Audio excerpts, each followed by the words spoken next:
యెహోవా పరిశుద్ధుడు.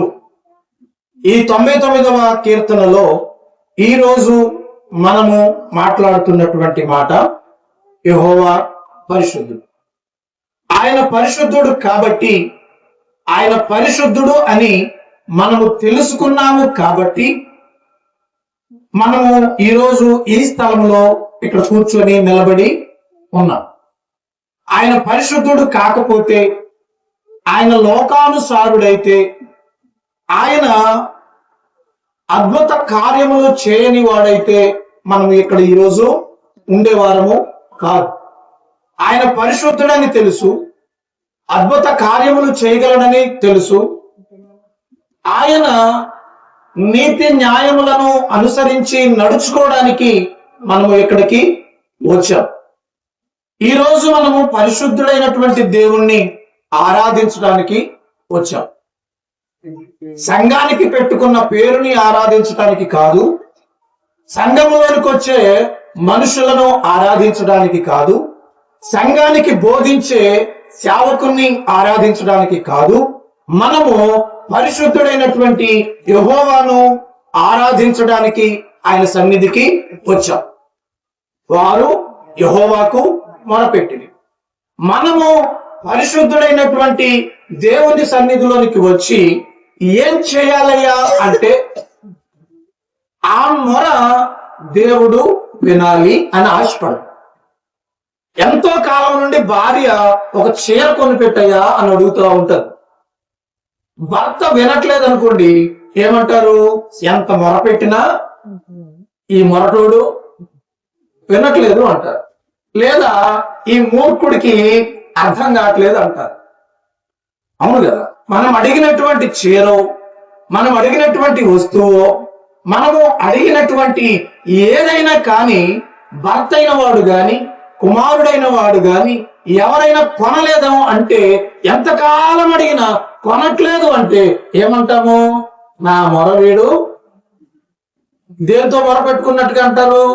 గోడకు మొరపెట్టుకున్నట్టే అంటారు. మనం ఎంతకాలం మొరపెట్టినా వినకపోతే అది తండ్రి స్థానంలో ఉన్నా, భర్త స్థానంలో ఉన్నా, అన్న స్థానంలో ఉన్నా, తమ్ముడు స్థానంలో ఉన్నా, మనము చెప్పినది ఎన్నిసార్లు చెప్పినా వినకపోతే ఏమంటాము? ఎంత మొరపెట్టుకున్నా వినట్లేదు అంటాం. మనము ఎంత ప్రార్థన చేసినా కూడా దేవుడు వినకపోతే, ప్రత్యుత్తరం ఇయ్యకపోతే మనమేమనుకుంటాము? నా ప్రార్థన దేవుడు వినట్లేదు. ఎన్ని శ్రమలలో ఉండి, ఎన్ని ఇబ్బందులలో ఉండి, ఎంత ఇరుకులో ఉండి నేను ప్రార్థన చేస్తున్నానో నా ప్రార్థన అసలు దేవుడు వినడు. ఎందుకు వినట్లేదు అంటే, ఆయన పరిశుద్ధుడు, మనము పాపం. ఆ పాపులమైనటువంటి మనము పరిశుద్ధులుగా మార్చబడటానికి ఈ సన్నిధిలోనికి వస్తూ ఉన్నాం. ఈ సన్నిధిలోనికి వచ్చినప్పుడు మనము ఏం చేయాలో కూడా అక్కడ చెబుతూ ఉన్నటువంటి మాట. వారు ఆయన శాసనములను అనుసరించిరి. సంఘములోనికి వచ్చేటువంటి మనము ఎవరి శాసనాలను అనుసరించాలి? వారు తమకిచ్చిన కట్టడలు వారు అనుసరించిరి. సంఘము ఏం చేయాలి? దేవుని యొక్క శాసనములను అనుసరించాలి, దేవుని యొక్క కట్టడలను అనుసరించి నడుచుకోవాలి. అలా నడుచుకొని దేవునికి మనము మొరపెడితే ఆయన మన మొర విని మనకు ఉత్తరం ఇచ్చునుగాక. ఆయన పరిశుద్ధుడు.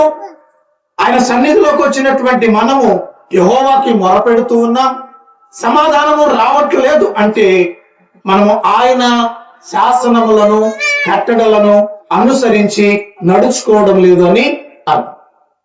సంఘము, బిడ్డలు, కుటుంబాలు దేవుని యొక్క శాసనములను కట్టడలను అనుసరించి నడుచుకుంటే, మేఘ స్తంభములో నుండి ఆయన వారితో మాట్లాడెను. నీతో నాతో మాట్లాడాలి అంటే మనము కాస్తలో కాస్తైనా, కొంచెములో కొంచెమైనా నమ్మకమైన వారిగా మార్చబడాలి. పెద్ద దానిలో మనం ఏమి కనబడం. ఎక్కడ కనపడాలి? మొదటిగా చిన్న దాంట్లో కనపడాలి. యెహోవా పరిశుద్ధుడు, ఆయనకు మొరపెట్టుడి, ఆయన ఉత్తరం ఇస్తాడు అని వాక్యం చెప్తూ ఉంది. మీరు ఎంతగా ప్రార్థన చేస్తున్నారు అబ్రహామా? మీరు ఎంతగా ప్రార్థన చేస్తున్నారు ఇస్సాకు? మీరు ఎంతగా ప్రార్థన చేస్తున్నారు యాకోబు? ఈ 3 కాలాలలో అబ్రహాము, ఇస్సాకు, యాకోబు, ఈ 3 కాలాలలో ఏమొచ్చింది? అబ్రహాము కాలంలో క్షామం వచ్చింది, ఇస్సాకు కాలంలో క్షామం వచ్చింది, యాకోబు కాలంలో కూడా క్షామము వచ్చింది. రాజుల కాలంలో కూడా వచ్చిందండి. అది రాజుల కాలంలో కూడా వచ్చింది. అబ్రహాము కాలంలో వచ్చిన క్షామము కన్నా, ఇస్సాకు కాలంలో వచ్చిన క్షామము కన్నా, యాకోబు కాలంలో వచ్చిన క్షామము కన్నా రాజుల కాలంలో వచ్చినటువంటి క్షామము చాలా ఘోరమైనది. ఆ ఘోరమైనటువంటి క్షామము ఏమిటో ఒకసారి చూస్తే, షామ్రోనులో గొప్ప క్షామము నీ కుటుంబానికి, నీ సంఘానికి, నీ బిడ్డలకు గొప్ప క్షామము కలుగబోతా ఉంది. ఇప్పటి వరకు అనుసరించిన ఆచారం, మానమంటే సంఘం ఊరుకోదు, వద్దంటే సంఘము ఊరుకోదు. మనకు అవి కావాలి. ఏం కావాలి? మనం పెట్టుకున్నవి కావాలి. దేవుడు పెట్టినవి మనకు వద్దు. మనం పెట్టుకున్నవి మనకు ముఖ్యం. మనం పెట్టుకున్నవి మనకు కావాలి. వాటిలోనే జీవం ఉందని నమ్ముతాం. దేవుని కట్టడలను అనుసరించి మాత్రము నడుచుకో. దేవుని కట్టడలను, శాసనములను అనుసరించి నడుచుకోం. బైబిల్లో లేనిది, బైబిల్లో వ్రాయబడినది, బైబిల్లో చెప్పనిది మాత్రము మనము చాలా బాగా చేయటానికి ఏం చేస్తాం? ఆతృత పడతాం, ప్రయాస పడతాం, కష్టపడతాం.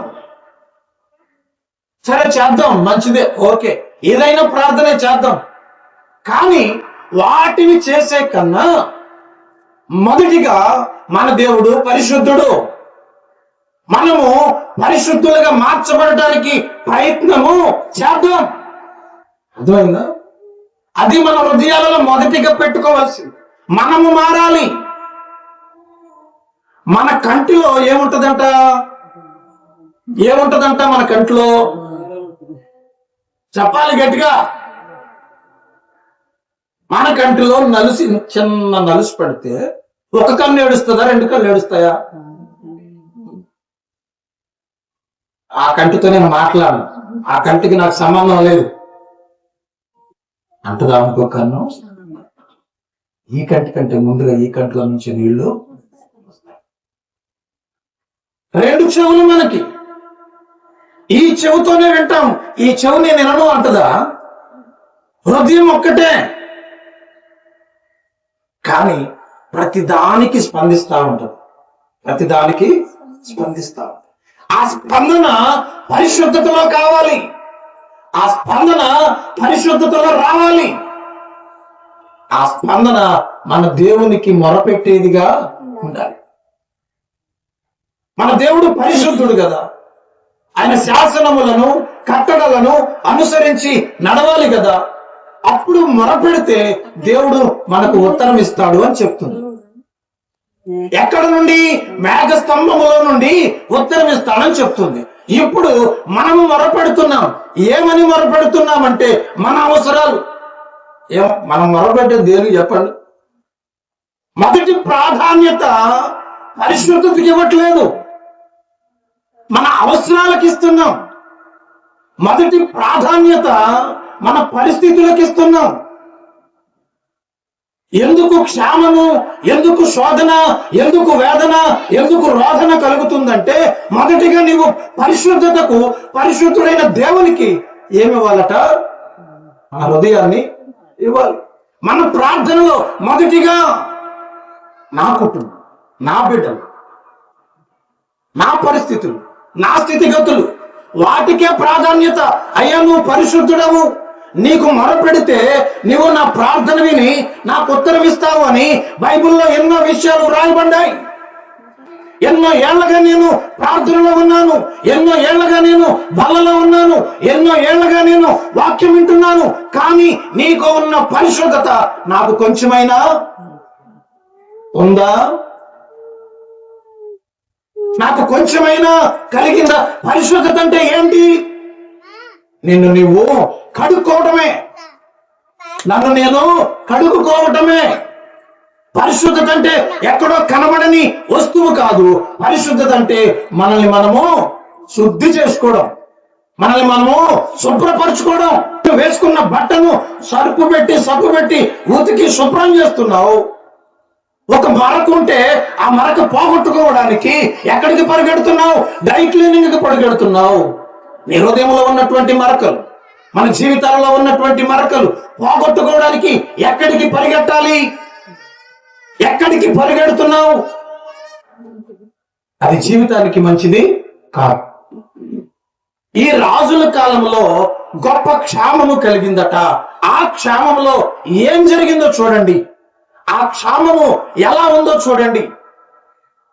గాడిద యొక్క తల 80 రూపాయలకును, ఫుల్గా కూడా కాదంటండి, కేజీ కూడా కాదంటండి, కేజీ కాదు, అర కేజీ కాదు, అరపావు.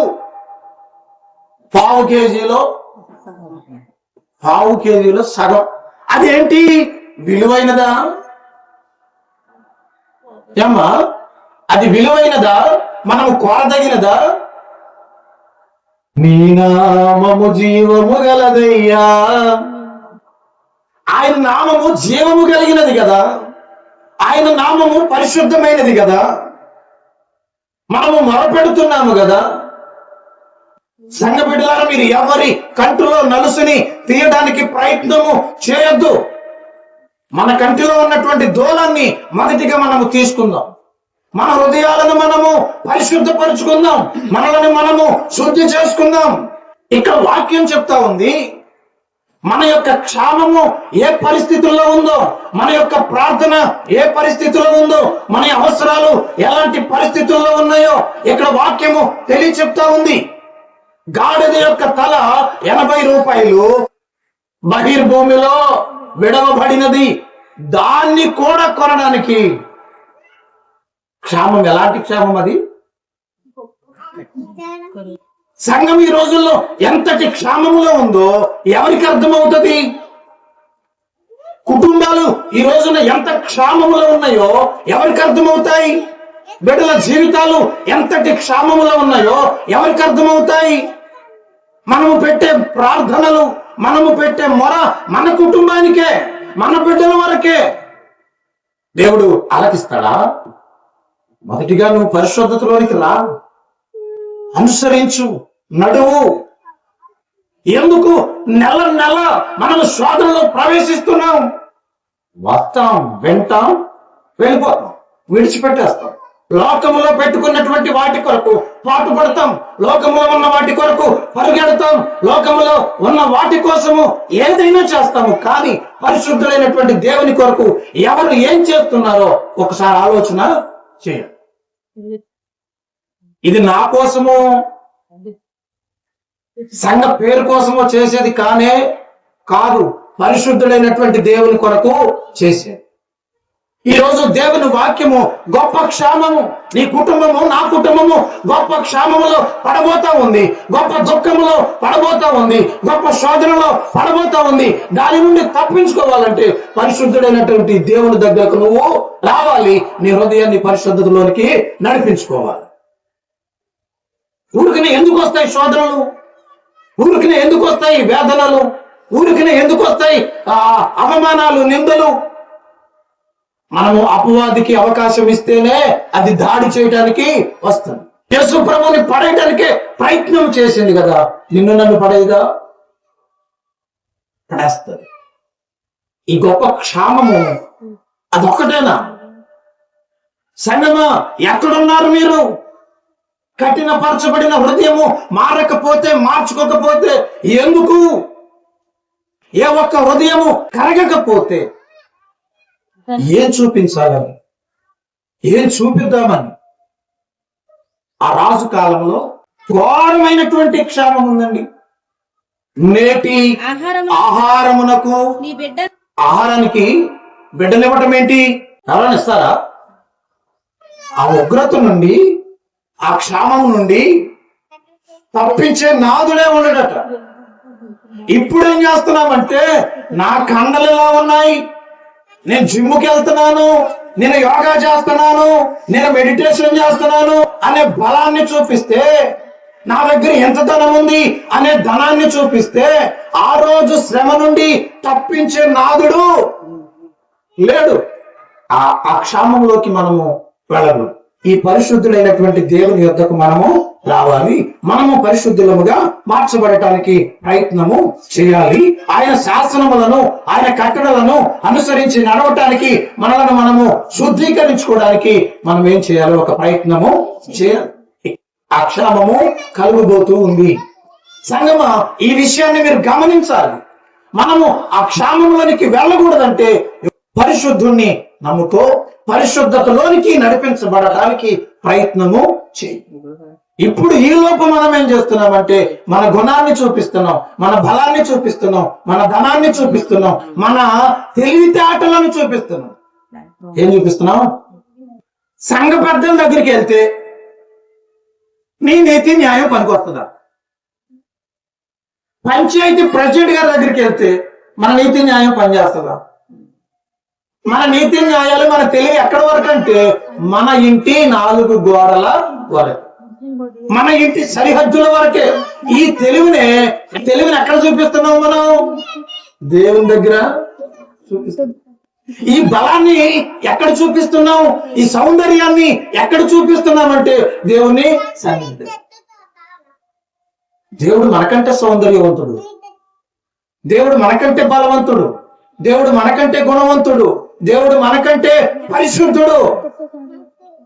నువ్వు దేవుని దగ్గరికి వెళ్ళేటప్పుడు నేను అందంగా రెడీ అయ్యానా లేదా, నేను అందంగా కట్టుకున్నానా లేదా, నేను నలుగురికి అందంగా కనబడతానా లేదా అని తయారయ్యేస్తున్నావు. నీ గొప్పగా ఏమిటి అందం? అందము మోసకరము.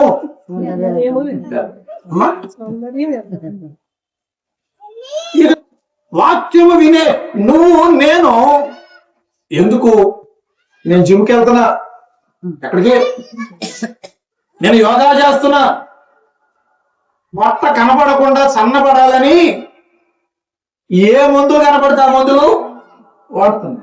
అందంగా కనపడాలని ఆశపడుతున్నావు ప్రియ సహోదరుడా, సహోదరి. దేవునికి పరిశుద్ధుడిగా కనపడటానికి కాస్త ప్రయత్నము. ఈ సౌందర్యం ఏదైతే ఉందో, ఈ అందం ఏదైతే ఉందో సొలొమోను చూసి చెప్పేశాడు, మోసకరము, వ్యర్థం అన్నాడు. నువ్వు దానికోసం రుద్దుతున్నావు, పార్లర్కి వెళ్తున్నావు. ఒక ఆమె ఫోన్కి మేకప్ వేసుకొని, మేకప్ లేకుండా మేకప్ వేసుకోను, ఏమంటారు దాన్ని, ఫేసు ఏంటమ్మా, ఫేస్ లాక్. ఒక ఆవిడ తన ఫోన్కి మేకప్ లేకుండా ఫేస్ లాక్ పెట్టింది.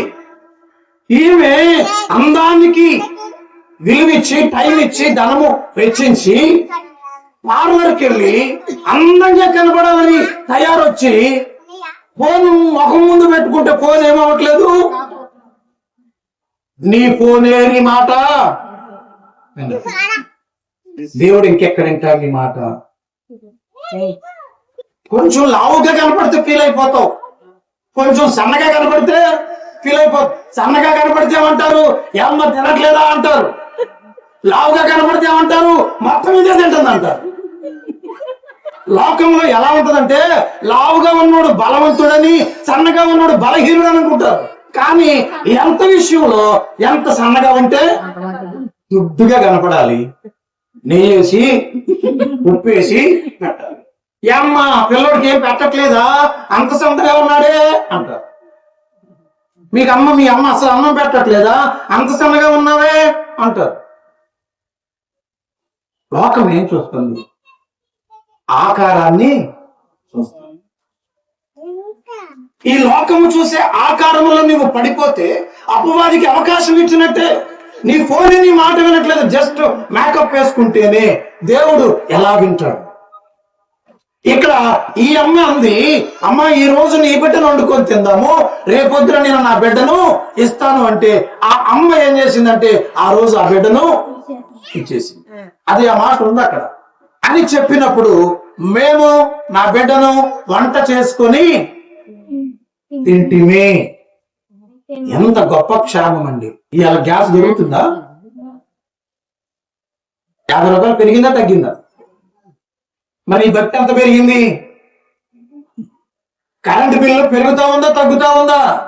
గ్యాస్ బిల్లు పెరుగుతా ఉందా తగ్గుతా ఉందా? ఫోన్ రీఛార్జ్ బిల్లు పెరుగుతా ఉందా తగ్గుతా ఉందా? మనం కొంటున్నటువంటి వస్తువుల రేట్లు పెరుగుతా ఉన్నాయా తగ్గుతా ఉన్నాయా? పెరుగుతున్నప్పుడు నీ భక్తి ఎంత పెరిగింది?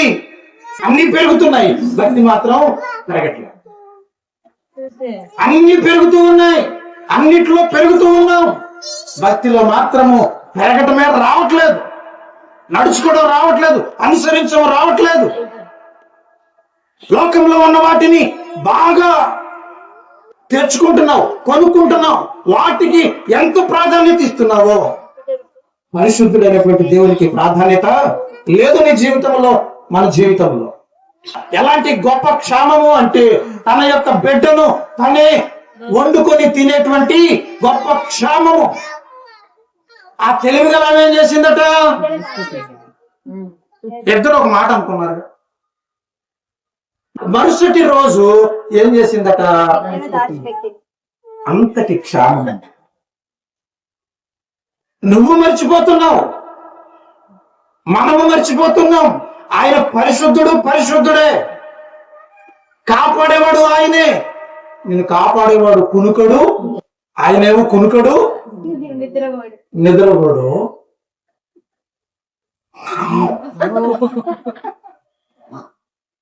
కొంతమంది లేచి కూర్చుంటారు ఆ దొరక్కి. ఈ తెల్లారిపోయింది, వాకులు చేద్దాం, ఈ పక్కన పడుకుంటే ఎలాగూ నిద్ర పట్టదు, పని చేసుకుంటే పని అన్నా అవుతుంది అని. ఈ కరువు పరిస్థితి ఎక్కడికి వెళ్ళింది? ఎలీషా ఎవరు? ఎలీషా మామూలు మనిషి, వ్యవసాయము చేసుకునేటువంటి మనిషి, పనులు చేసుకునేటువంటి మనిషి. అటువంటి మనిషిని దేవుడు పిలిచి ఏర్పాటు చేసుకొని పరిశుద్ధపరిచి ఆయన యొక్క శాసనములను కట్టడలను నేర్పించి పరిశుద్ధతలో నిలబెట్టాడు. ఇప్పుడు ఆ పరిశుద్ధుడైనటువంటి దేవుణ్ణి ఈ యాజకుడైన ప్రవక్త అయిన ఎలీషా ఆరాధిస్తూ ఉన్నాడు. ఈ ఎలీషా ఆ పరిశుద్ధుడైన యెహోవాకు మొరపెడుతూ ఉన్నాడు. జరగబోయే విషయాలు కూడా ఎలీషాకు దేవుడు తెలియపరుస్తూ ఉన్నాడు. జరగబోయే విషయాలు కూడా ఆ యొక్క ఎలీషాకు బయలుపరుస్తూ ఉన్నాడు దేవుడు. పరిశుద్ధతలో ఉన్న వారికి, దేవుని యొక్క అభిషేకము పనిచేస్తున్న వారికి ముందుగానే కొంచెము కనబడతా ఉంటాయి, ఏటపరచబడతా ఉంటాయి, తెలియపరచబడతా ఉంటాయి. మనుషులను పంపిస్తారని ఈ ఎలీషా వాళ్ళు రాకముందే ఒక మాట అంటాడు. ఎలీషా దగ్గరకు రాకముందే అతడు ఆ పెద్దలను చూచి, ఈ నరహంతకుని కుమారుడు నా తలను కొట్టివేయుటకు పంపి ఉన్నాడని మీకు తెలిసిన. అప్పుడు ఎలీషా రాజుతో ఇట్లా, నేను యెహోవా మాట ఆలకించండి. ఇప్పుడు సంఘముతో చెబుతున్నటువంటి మాట మీరు ఆలకించండి. ఏమని చెప్పాడు? యెహోవా మాట ఆలకించుము. ఎలీషా చెప్తున్నాడు, రాజుతో అంటూ ఉన్నాడు, యెహోవా మాట ఆలకించవయ్యా. నువ్వు నా తల కొట్టడానికి మనుషులను పంపించావు. ఎంత గొప్ప క్షేమం ఇక్కడ ఉంది. తల్లి తన బిడ్డను చంపుకొని తింటుంది. ఎంత గొప్ప క్షేమములో ప్రజలు ఉన్నారో ఒకసారి గమనించు. అలాంటి క్షేమాన్ని పెట్టుకొని ఎవరి తలను తీయించడానికి వచ్చావు? ఎవరి తలను తీయమని చెప్పావు? ఇదిగో ఈ రాజ్యంలో ఉన్నటువంటి క్షేమము, కలగబోయేటటువంటి క్షేమము, రేపు జరగబోయేటువంటి దారిని నేను ముందే నీకు చెబుతున్నాను అని ఎలీషా అక్కడ చెప్పాడండి. రేపు జరిగేది ఎలీషా ఈ రోజే చెప్పాడు. నేను కూడా చెప్తున్నాను, ముందు జరగబోయేది దేవుడు మాకు బయలుపరిస్తేనే తప్ప మేము ఒక మాట కూడా చెప్పలేం. మేము ముందుగానే ఊహించేది దేవుని చిత్తంలోనే. ముందుగా మన కొరకు సిద్ధపరిచేది పరిశుద్ధతలోనే. ఇది ఎలా జరుగుతుంది అంటే ఒక నెలకైనా అది అలా జరగాల్సిందే జరుగుతుంది. అది పరిశుద్ధుడైనటువంటి దేవుని దారిలో ఉన్నప్పుడు. రేపు ఈ వేళకు ఏం జరగబోతా ఉందో ఎలీషా చెప్పాడండి. ఏమని చెప్పాడు అక్కడ? సోమ్రోను ద్వారమందు అలాగూ జరుగునా అని దైవజనునికి ప్రత్యుత్తరము ఇయ్యగా అతడు ఏమంటున్నాడంటే, కనులార నీవు దానిని చూచెదవు గాని దానిని తినకుందు అన్నాడు.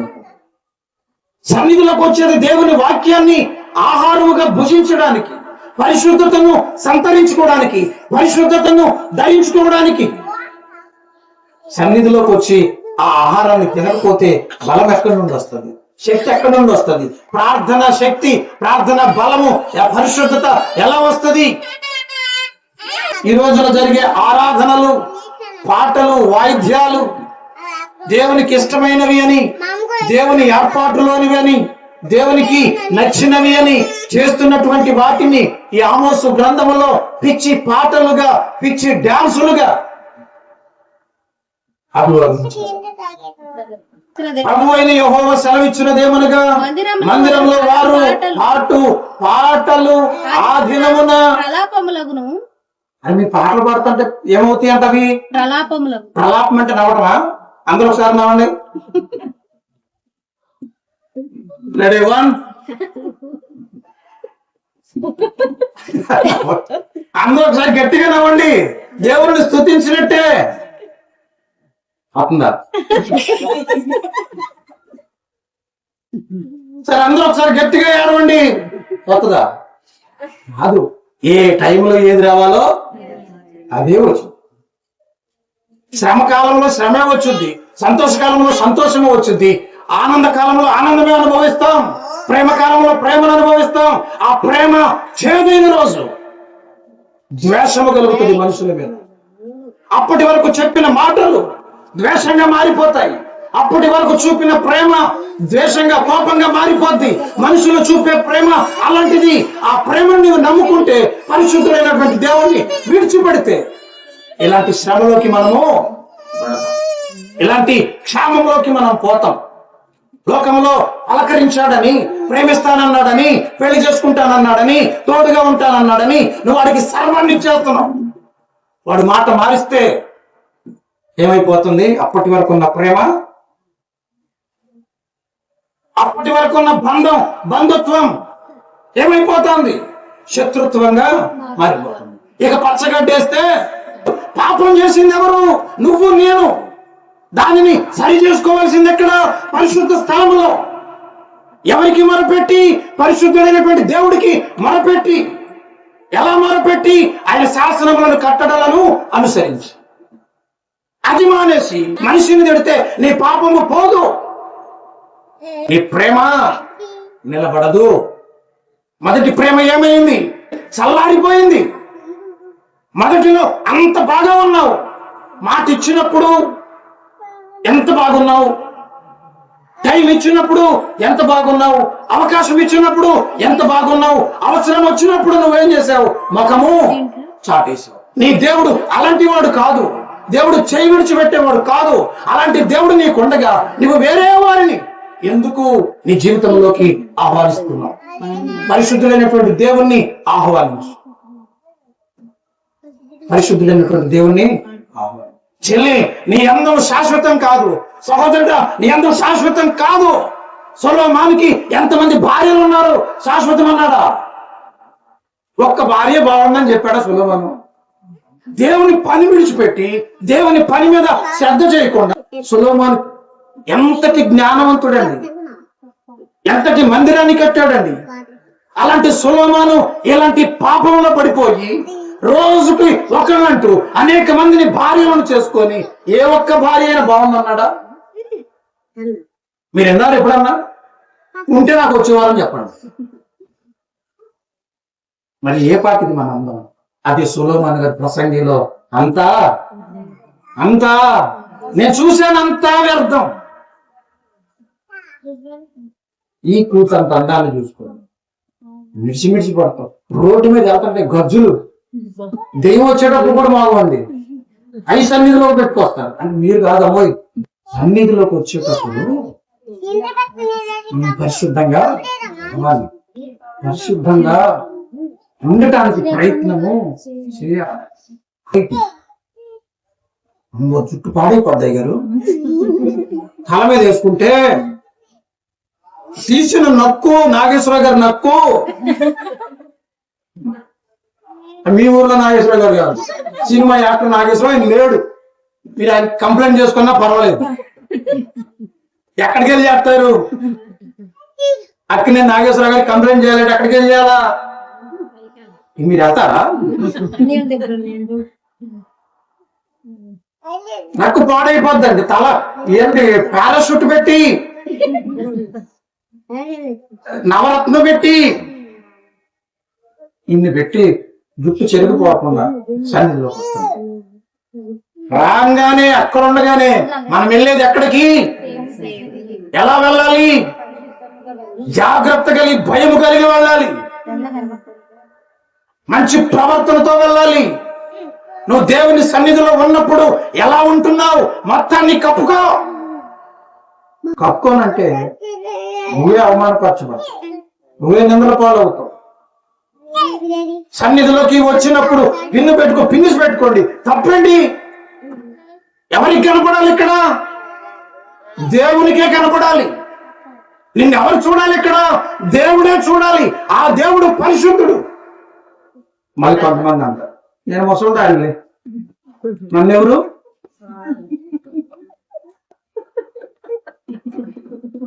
సంఘానికి నీ హెచ్చరికలు, సంఘానికి కావలసిన మాటలు.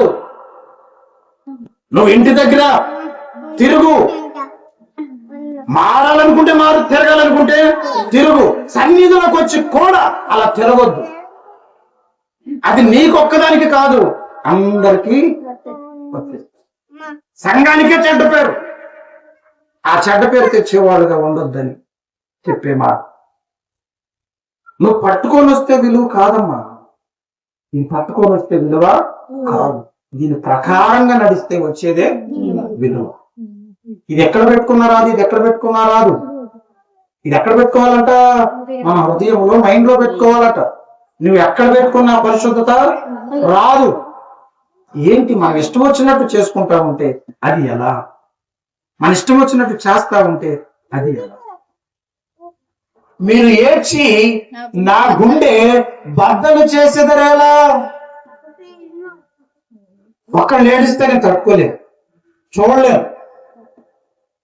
ఏడుపు అనేది నాకు అసహ్యం లాగుంటది. కారణం ఏంటంటే బాధ. ఒకరు కన్నీళ్లు కారుస్తున్నారంటే ఎంత బాధలో ఉంటే ఏడుపు వస్తుందండి, ఎంత వేదనలో ఉంటే ఏడుపు వస్తుందండి, ఎంత కరిగిపోతే దుఃఖంలో ఉంటారండి. ఆ ఏడుపుని మనము అవమానంగా చూడకూడదు. నేనైతే ప్రభు అయిన యేసు నామము నిమిత్తము, నేనైతే ప్రభు అయిన యేసు నామము నిమిత్తము, నేనైతే యెరూషలేములో బంధింపబడుటకు మాత్రమే గాక చనిపోవుటకు సిద్ధముగా ఉన్నానని చెప్పాను. బంధించబడటానికే కాదు, చనిపోవటానికి కూడా నేను రెడీ. ఎక్కడ? దేవుని పనిలో. దేవుని పనిలో, సొంత పనిలో కాదు, సొంత విషయాలలో కాదు, సొంత పరిస్థితులను బట్టి కాదు. అపోస్తలుడైన పౌలు చెప్తుంది, దేవుని పనిలో బంధించబడటానికైనా చనిపోవటానికైనా నేను రెడీ, నేను సిద్ధము అంటున్నాడు. అలాంటి పరిశుద్ధతలోకి రావాలి. చనిపోవడానికైనా నేను సిద్ధం అంటున్నాడండి. ఎంత మనసుని ప్రేరేపిస్తుందో ఆ మాట. అది మనం చిన్న గుడికి రావడానికి సిద్ధపడట్లేదు, మరి పౌలేమో చనిపోవడానికి కూడా సిద్ధం అంటున్నాడు. మనం ఆదివారము గుడికి రావడానికి టైం దొరకట్లేదు, సమయం కుదరట్లేదు. పౌలేమో నేను బంధించబడటానికైనాను, యెరూషలేములో నా ప్రాణమును ఇవ్వటానికైనాను నేనేమంటున్నాడు? సిద్ధము అంటున్నాడు. మీరెందుకు ఏడ్చి నా గుండెను బద్దలు చేసేదని? ఎందుకు ఏడుస్తున్నారు మీరు? ఏడుపు ఎందుకు వస్తుంది? నువ్వు చేసిన తప్పుని బట్టి, నువ్వు చేసిన పాపాన్ని బట్టి, నువ్వు చేసిన మోసాన్ని బట్టి ఏడుపు వస్తుంది. సంఘం అంటే పరిశుద్ధమైనదంటే నేనే తప్పు చేయలేదంటే కాదు. తప్పులన్నీ చేశాకే ఇక్కడికి వచ్చేది. తప్పులన్నీ చేశాకే చివరిగానే ఇక్కడికి వచ్చేది. మొదటిగా నువ్వేం చేయాలో చేసేస్తావు, ఏం మాట్లాడాలో మాట్లాడేస్తావు, ఎక్కడెక్కడ తిరగాలో తిరిగేస్తావు. మొత్తం తెలుసుకున్నాక పరిశుద్ధునిగా మార్చబడటానికి దేవుని యొక్క ప్రేమను, దేవుని యొక్క మాటను, బాప్తిస్మాన్ని ఉపయోగిస్తావు. అది తీసుకున్న తర్వాత పవిత్రంగా ఉంటావా అంటే, అది తీసుకున్న తర్వాత దేవునికి విలువిచ్చే వారిగా ఉంటాము అంటే అది లేదు. మరి ఎందుకు నీ బాప్తిస్మం? ఎందుకు నీ బల్ల దేనికి పనిచేస్తుంది? పరిశుద్ధినిగా మార్చబడకపోతే ఎందుకు నీ యొక్క బాప్తిస్మము తీసుకొని బలలో చేయి వేసి దేవుని నామాన్ని అవమానపడు? మళ్ళీ రేపు మట్టలు పట్టుకొని భుజాన్ని వేసుకొని వస్తావు. తప్పు. నన్ను నేను దేవునికి కనపరుచుకోవాలని దుఃఖంతో దేవుని వద్దకు నేను అనుభవించిన నా అనుభవాలను మీతో షేర్ చేస్తున్నా. నేను ఒక ఏలియాని.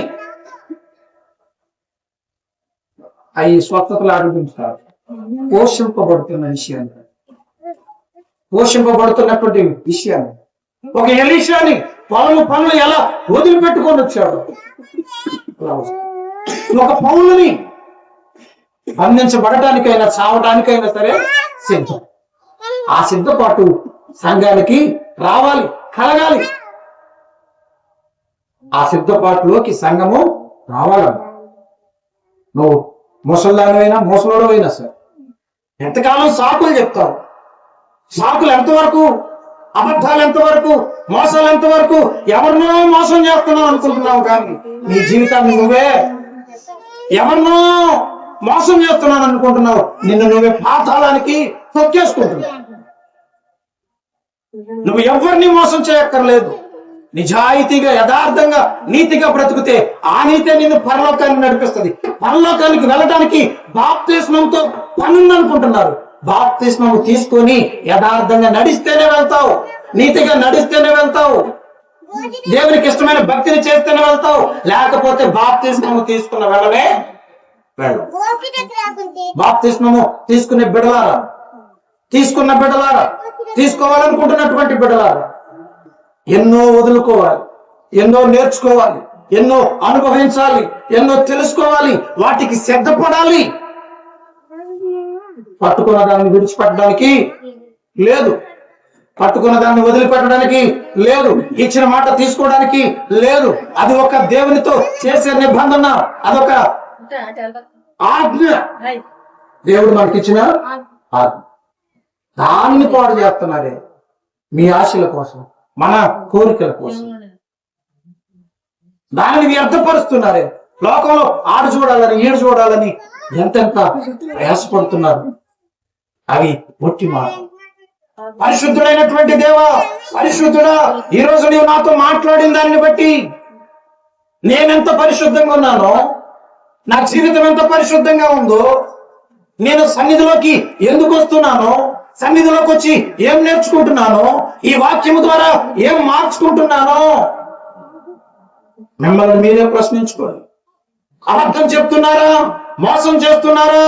నమ్మక ద్రోహం చేస్తున్నారా? విలువలేని పనులు చేస్తున్నారా? మీ దేవుని సన్నిధిలో, దేవుని ఎదుట ఒప్పుకోండి. బాప్తిస్మం తీసుకొని కూడా ఇంకా అల్లరి పనులు చేస్తున్నారా? బాప్తిస్మం తీసుకొని ఇంకా మోసం చేస్తున్నారా? ఇంకా అబద్ధాలు చెప్తున్నారా? మిమ్మల్ని మీరు మార్చుకోండి. ఎందుకు ఏడుస్తారు? గొప్ప క్షేమం ఉంది. ఆ క్షేమంలో తల్లి తన బిడ్డను వండుకొని తింది. అలాంటి రోజులు రాబోతూ ఉన్నాయి. నువ్వు చేసిన పాపాన్ని బట్టి, నేను చేసిన మోసాన్ని బట్టి, నేను చేసిన పాపాన్ని బట్టి ఆ పాపాన్ని విడిచిపెట్టు. ఆ పాపం జోలికి మరలా పోకు. దేవుడు నీకు ఒక అవకాశం ఇస్తున్నాడు అంటే నిన్ను నరకంలో పడవేయకూడదని. నీ శరీరం అనుకుంటున్నావు, నీ అందం అనుకుంటున్నావు, నీ రూపం అనుకుంటున్నావు, నీ బలం అనుకుంటున్నావు, నీ సొంతది అనుకుంటున్నావు.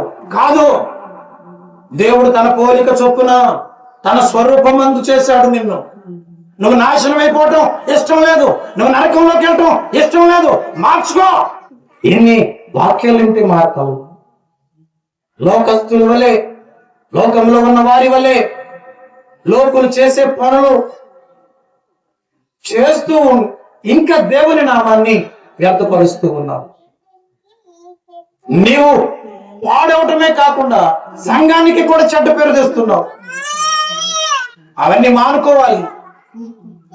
వాటిని విడిచిపెట్టండి. వాటి జోలికి మళ్ళీ పోకండి. ఒక ఛాన్స్ అని గోజాడుతూ ప్రాధేయపడుతూ ఏడుస్తూ ఉన్నారే దేవుని సన్నిధిలో. ఆ ఛాన్స్ దేవుడు మీకు ఇస్తున్నాడు. ఆ అవకాశం దేవుడు మీకు ఇస్తున్నాడు. నువ్వు ఎలా మారుతావో చూడాలనుకుంటున్నాడు. నువ్వు ఎలా ఉండాలో చూడాలనుకుంటున్నాడు. మారిన బిడ్డ ఎలా పవిత్రంగా ఉంటుందో చూడాలనుకుంటున్నాడు. మారుతావా? మారగలవా? మారే ఉద్దేశం ఉందా? మార్చుకునే ఆలోచన ఉందా? ప్రభుకి నచ్చినట్టు బ్రతకడానికి నీ హృదయాన్ని దేవునికి అర్పించుకోగలవా? ఆ సిద్ధపాటు నీకుందా? పౌలు అంటున్నాడు, యెరూషలేములోకి నేను వెళ్తున్నాను, బంధించబడటానికైనా ఓకే, నా ప్రాణమును ఇవ్వటానికైనా ఓకే. నీ ప్రాణము నీ ప్రియుడి కోసం పెట్టాలనుకుంటున్నావు. నీ ప్రాణము ఇంకెవరి కోసమో పెట్టాలనుకుంటున్నావు. వాడి కోసము వద్దు, దేవుని కోసం పెట్టడానికి సిద్ధపడు. మనిషి మాట ఇస్తాడండి, అవకాశం వరకు నీతో ఉంటాడండి. ఆ మనిషి మాటను నమ్మి నువ్వు ఎన్నో ఇస్తున్నావు, ఎన్నో చేస్తున్నావు. తీరా నీకు ఆపదొస్తే ఆ మనిషికి మళ్ళీ కనీసము మాట కూడా మాట్లాడదండి, పలకరింపు కూడా ఉండదండి, కన్నెత్తి చూడటానికి కూడా రాడండి. ఇది నా జీవితంలో జరిగే అనుభవాలండి, నేను చూస్తున్న అనుభవాలండి. అయినా సరే ఒక అవకాశం ఇస్తున్నాడు దేవుడు. మారటానికి సిద్ధపడు, మార్చుకోవడానికి ఆలోచన కలిగి ఉండు.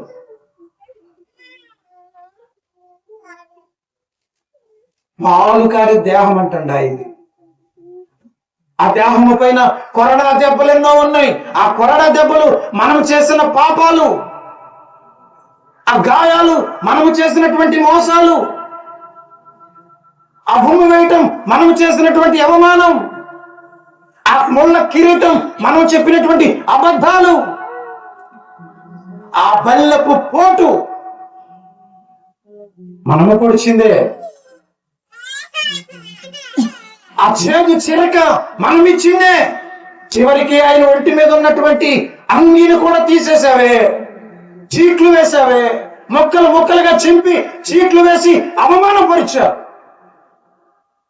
నువ్వు రోజు అవమానపరుస్తూ ఉన్నావు, అబద్ధం చెప్పి రోజు మోసం చేస్తూ ఉన్నావు, మోసం చేస్తూ ఉన్నావు. మాటిచ్చి నెరవేర్చుకునేవాడిగా ఉండు. మాటిచ్చి, ఎంత గొప్ప మాట అండి పౌలు చెప్తున్నటువంటి మాట. ఏ రోజుకి ఆ రోజు దేవుడు నీకు ఇస్తున్నటువంటి ఛాన్స్ అమ్మా, నాకు ఇస్తున్నటువంటి ఛాన్స్ అమ్మా. మన కంటిలో ఉన్న దూలాన్ని మనం మొదటిగా తీసుకుందామమ్మా. మనం మొదటిగా పరిశుద్ధులుగా మార్చబడదామమ్మా. శరీరాలను మనము శుభ్రపరుచుకుందాం తల్లి. మన మనస్సును మనము వాక్యముతో కడుగుకుందాం. అదే దేవుడు మనకిచ్చినటువంటి ఛాన్స్ కి. ఈ వాక్యము నీ హృదయాన్ని గాయపరచవచ్చు గాని, ఈ వాక్యము నీ మనస్సుని గాయపరచవచ్చు గాని, దీనివల్ల వచ్చే ప్రతిఫలం చాలా విలువైనది. దీనివల్ల వచ్చే ఆ బహుమానం నీవు ధనముతో కొనలేవు. ఆ బహుమానము పరలోకములో నీ స్థానాన్ని పదిలపరుస్తుంది. ఇక్కడ నీ శరీరాన్ని నలగొట్టుకుంటే, ఇక్కడ నీ శరీరాన్ని నీవు అమిసుకోవడానికి సిద్ధపడితే, అక్కడ నీ శరీరము దేవతల వలె వెలుగుద్దట. పరిశుద్ధుల వలె మార్చబడి, దేవతల స్వరూపము వలె మార్చబడి, దేవుని యొక్క సన్నిధిలో నువ్వు ఒక దేవదూతలాగా ఆయన్ను ఆరాధిస్తూ ఉంటావు. ఇక్కడ నీ శరీర కోరికలను అణుచుకోకపోతే, నీ మనసులోని కోరికలను అదుపులో పెట్టుకోకపోతే, నీ శరీరాన్ని చూసి నువ్వు వెర్రవీగితే, నీ అందాన్ని చూసి నువ్వు వెర్రవీగి దేవునికి ఇష్టమైన పనులు చేయకుండా, నీ శరీరాన్ని బట్టి వెర్రవీగుతున్నావా? నీకున్న అందాన్ని బట్టి విర్రవీగుతూ ఉన్నావా? నీకున్న ధనాన్ని బట్టి విర్రవీగుతూ ఉన్నావా? దేనిని బట్టి? నీ తెలివి. సొలొమోను మాటలు జ్ఞాపకం చేసుకోండి. మాట తప్పేవాడిగా ఉంటావా? మాట తప్పేదానిగా ఉంటావా? మాట ఇచ్చావు కదా, చేతిలో చేయి వేసావు కదా, చేయి పట్టుకొని నడిచావు కదా, నీతోనే ఉంటానని చెప్పావు కదా, నీతోనే నడుస్తానని చెప్పావు కదా, ఈ లోకంలో ఉన్నది ఏది నాది కాదని చెప్తున్నావు కదా, నువ్వు లేకుండా నేను ఉండలేనని చెప్తున్నావు కదా. ఆ మాటను ఎందుకు మీరుతున్నావు? ఆ మాటను ఎందుకు తప్పుతూ ఉన్నావు? అది పాటేగా అనుకుంటున్నావా? అది పాట కాదు. అందుకనే ఆ పాటలు ప్రలాపములుగా మారుస్తాను అన్నాడు ఆమోసు గ్రంథంలో. పిచ్చి పాటలు అన్నాడు. పిచ్చి మాటలు చెప్తూ ఉన్నావా? పిచ్చి మాటలు చెప్పి అబద్ధాలు చెప్పి మోసం చేస్తూ ఉన్నావా? దేవుడు నిన్ను ఊరుకునే వదిలిపెట్టడు. శిక్ష అనుభవిస్తావు. శిక్ష తప్పదు. ఎలాంటి శిక్ష అంటది? తల్లి తన బిడ్డను ఆహారముగా వండుకునేటువంటి శిక్ష. ఆ శిక్ష మనకు కావాలా? వద్దు తల్లి. ఆ శిక్షలకు మనము వెళ్ళకూడదు. సంతోషంగా నీ కుటుంబంతో కలిసి దేవుని సన్నిధిలోనికి రావడానికి ప్రయత్నించు. ఆయన సన్నిధిలో గొప్ప సంతోషం ఉంది. ఒక దినము ఆయన సన్నిధిలో గడుపుట 1000 దినాల కంటే శ్రేష్టమనుంది. ఆ శ్రేష్టమైన దానిని విడిచిపెట్టి ఏదో వంక పెట్టుకొని దేవుని సన్నిధికి రాకుండా ఉంటూ ఉన్నావు. ఇది పరిశుద్ధమైనది. దేవుడు ఏదో విధంగా ఎలాగైనా నిన్ను వంచుతాడు, నన్ను వంచుతాడు. ఎలాగైనా నిన్ను బలహీనపరుస్తాడు, ఎలాగైనా నన్ను బలహీనపరచగలడు. అది నమ్మే కదా దీనిలో చేయి వేశావు. అది నమ్మే కదా దీని దగ్గరకు వచ్చావు. అది నమ్మే కదా దీనిలో ఉంటూ ఉన్నావు. ఇంకెందుకు మోసం చేస్తావు? ఇంకెందుకు అబద్ధం చెప్తావు? ఇంకెందుకు నాటకాలు ఆడతావు? దేవుని సన్నిధిలోకి వచ్చి ఎందుకు యథార్థతను బాగొట్టుకుంటావు?